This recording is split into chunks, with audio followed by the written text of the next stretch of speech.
જય સ્વામિનારાયણ મિત્રો, સવારના બધાને મારા જય સ્વામિનારાયણ, જય માતાજી. ચાલો, આજે સવારમાં આપણે શનિવારે વહેલા ગયા હતા નિશાળે, અને ત્યાર પછી બપોર પછી પાછા આપણે રાબેતા મુજબ ફેરીમાં પહોંચી ગયા છીએ.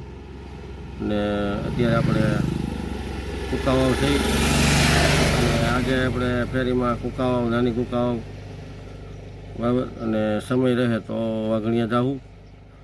એટલે આ રીતનું આપણે આયોજન છે આજનું. વ્લોગમાં બન્યા રહેજો. મારા વ્લોગ ને વિડીયો સારા લાગે તો લાઈક કરજો, શેર કરજો અને સબસ્ક્રાઈબર કરજો. ગઈકાલે આપણે જે ભૂંગળા બટેટા ખવાયા હતા એના વિડીયો આપણા ચેનલની અંદર છે. મારી ચેનલનું નામ છે નીતિન રાઠોડ બગસરા, બરાબર. બધા વિડીયો વ્લોગ મારા જોઈજો. મિત્રો, યાત્રિકો હાલીને જઈ રહ્યા છે આપણે નાની કુકાવા રોડ ઉપર, તમે જોઈ શકો છો.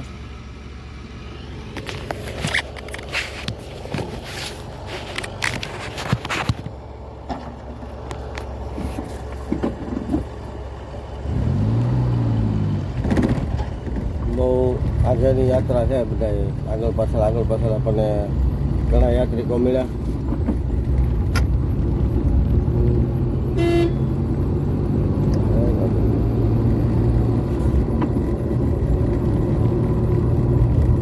જે થોડીક ઠંડી જેવું વાતાવરણ છે, એટલે આ ઠંડીમાં બધા હાલીને વધારે જાય. કેમ કે તડકો એટલી ઠંડી નહીં, એટલે બધા સમયસર પહોંચી શકે.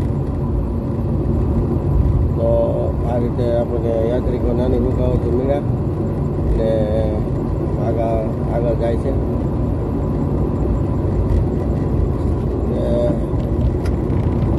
હમણાં જે આપણે આ ઋતુ બધી હાલે છે, બે ઋતુ હાલે છે. સવારમાં ઠંડી હોય, રાત્રે ઠંડી હોય, બપોરે ગરમી પડે.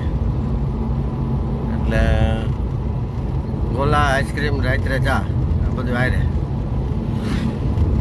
રાત્રે ને સવારે ચા પીવાની, બપોરમાં ઠંડા પીણા ને એવું બધું પીવાનું.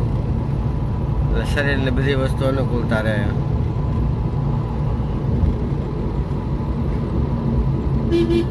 આપણે કુકાવામાં થોડીક ફેરી બાકી છે ને આપણે અત્યારે હવે નાની કુકાવા જાય છે. નાની કુકાવામાં જે ફેરી કરવાની છે અને હજી કુકાવામાં બાકી છે. ત્યાર પછી સમય રહે તો આપણે વાઘણિયા જાવું, નકર વાઘણિયા કાલમાં રાખવાનું રહે.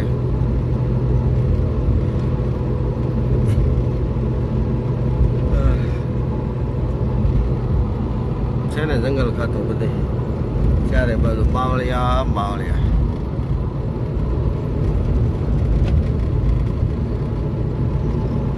તો હવે વધારે સમય ન બગાડતા આપણે નાની કુકાવ આવી ગયો છે ને ફેરી આપણે ચાલુ કરશું.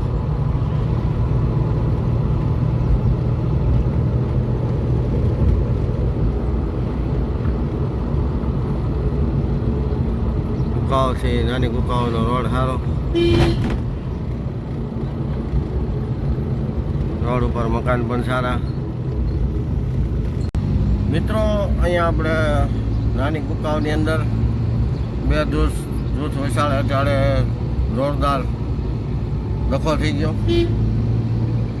ને બે સમાજ એક જ જ્ઞાતિનો સમાજ હતો, પણ થોડીક અણસમજના હિસાબેથી ડખાએ થોડુંક મોટું સ્વરૂપ કરી લીધું.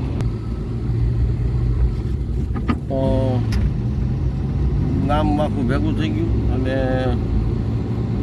બાબત નહીં જેવી બાબત હતી, સામાન્ય બાબત હતી કે અમે રોડ ઉપર પાણીનો એક અવેડો છે, જે આપણે ઢોર માટે રાખેલો છે. તો વાત એવી હતી કે ભાઈના ઢોર પાણી પીતા હતા, અને એના ઢોર આવીને પાણી પીતા. એટલે ઓલા ભાઈએ એમ કીધું કે ભાઈ અમારા ઢોરને પહેલાં પાણી પીવા દો, પછી બીજાની વાત કરો. બસ આ નહીં જેવી બાબતથી બહુ મોટું સ્વરૂપ લઈ લીધું, પણ બધાએ આવી અને ખૂબ સરસ મજાનું સમાધાન કર્યું. આમાં ગાડી પણ આવી ગઈ હતી ને 2-4 જણા લઈ ગયા, પાછા વાતચીત કરીને મૂકી દીધા અને સમાધાન થઈ ગયું. સરપંચે આવી ગયા, સરપંચે કીધું કે ભાઈ આવી નહીં જેવી બાબતથી માથાકૂટ ન કરાય, શાંતિ જાળવો. એટલે ક્યારેક આવી વસ્તુ બને કે અણસમજની હિસાબેથી મોટો ડખો સ્વરૂપ ધારણ કરે. અને આ ડખામાં તો આમાં બાયુ ને આદમીને બધા હતા અને એક જ જ્ઞાતિના હતા. ને આમ જોવો તો બધા એકબીજા સંબંધીને એક જ ગામના બધા હતા, પણ થોડીક અણસમજને હિસાબેથી અને કાંઈક આપણે એમ કહીએ કે થોડુંક પાછળનું કાંઈક હશે નવા જૂનું ડખો, એટલે એની હિસાબેથી આ થોડોક મોટો ડખો થઈ ગયો. તો આ બધું હાલતું હતું એ દરમિયાન હું બરાબર ફેરી કરતો હતો અને આપણે બધું સાંભળતા હતા. એટલે આપણે આ મારા વ્લોગ દ્વારા તમને આ બધી વાત કરવામાં આવે છે કે ડખા કરવાથી કંઈ કોઈ ફાયદો થતો નથી. કે કોઈ પણ વ્યક્તિ હોય, એક વ્યક્તિ હોય કે બે વ્યક્તિ હોય, પણ આ સમયમાં કોઈ પાસે સહનશીલતા નથી, કોઈને જાતું કરવું નથી. આ લગભગ 2-2.5 કલાકે તો સમાધાન થયો, કારણ કે હામ બધા એવા આવી ગયા હતા. પછી આમાં નવા જૂનું પાછળનું કાંઈ હોય એ હોતે ને આમાં બધું આવે બરાબર. એટલે નહીં જેવી બાબતથી બહુ મોટું શુભ ધારણ કરી લીધું હતું, પણ સંજોગ અનુસાર બધા આવી ગયા, સારા વ્યક્તિ, સમજણવાળા વ્યક્તિ, એને બધાને સમજાવ્યા. અને અત્યારે બધું ભગવાનની દયાથી બધું થાળે પડી ગયું. નકર હજી આમાં ધોકા ઉડતા વાર ન લાગે. ધોકા આવી હોત ને ગયા હતા, પણ વાર ન લાગે ધોકા ઉડતા, પણ સમયસર બધાએ જાગી ગયા ને ખ્યાલ આવી ગયો ખરેખર આ ખોટું થાય છે. એટલે એની હિસાબેથી બધાએ વાતચીતમાં બધું સમાધાન કરી લીધું.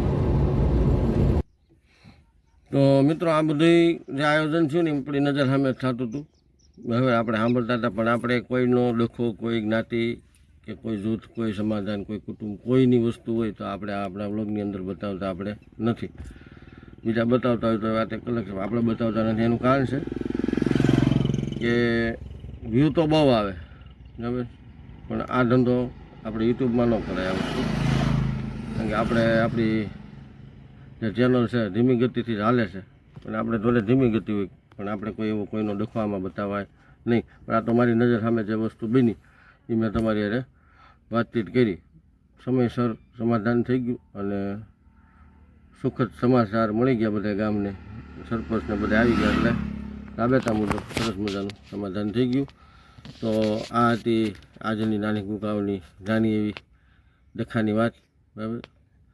હવે નવી વાત સાથે વ્લોગમાં બના રહેજો.